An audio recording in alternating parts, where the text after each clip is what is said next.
In the African American community, barbershops has always been like the staple of the community. Like a place of recess, a place of relaxation, a place of information, a place for everything. And I think this is a grassroots approach to mental health that goes on within the community because everyone comes into the barbershop, no matter what you do in society. We don't usually use the terminology mental health or anything like that, but we do, it's just to relieve stress, therapy, you know what I'm saying, it's therapeutic. This is just the guy's getaway, from the world. A lot of times people don't even get a haircut, they just come just to talk. And I think everybody needs somebody to talk to. In a barbershop, being that you deal and have different people from all walks of life, you have people in there that have dealt with all different types of things. So that makes it the perfect place for that. And it's really not a judgmental area.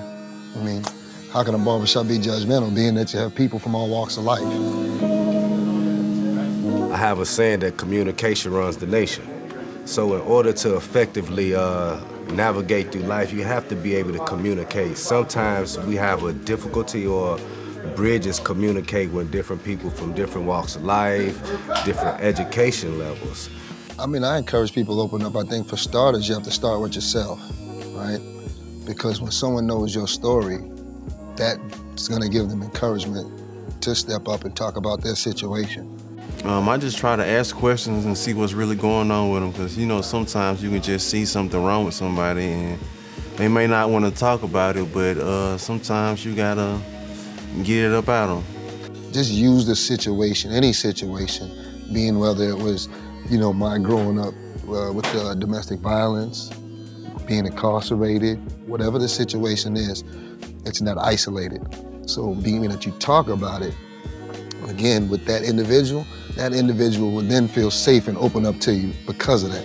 And I just try to say something I'm going through so they can feel like they not the only person going through it. Next thing you know, they'll be okay with it, and then we'll start having barbershop talk about a situation, and then you'll hear like some of the clients sitting down waiting, chiming in like, man, that happened to me too, man. You know what you got to do, and and it just turns into barbershop talk,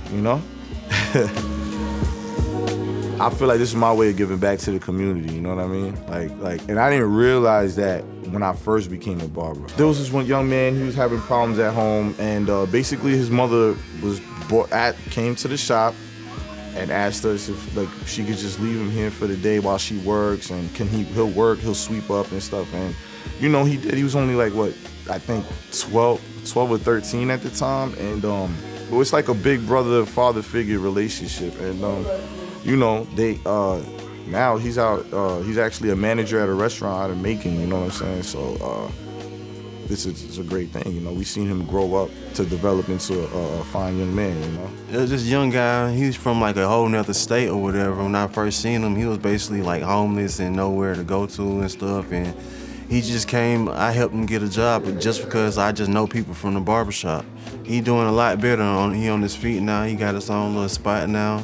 Like to see him from sleeping on the side of the street, now he working and getting himself together, and I guess I can say I'm to blame for that. I helped him get a job just by me networking from the barbershop. This group of barbers has created a community where all young people can be real and feel safe asking for help. Let youth in your community know that help is always available. Share the Georgia Crisis and Access Line, GCAL, 1-800-715-4225.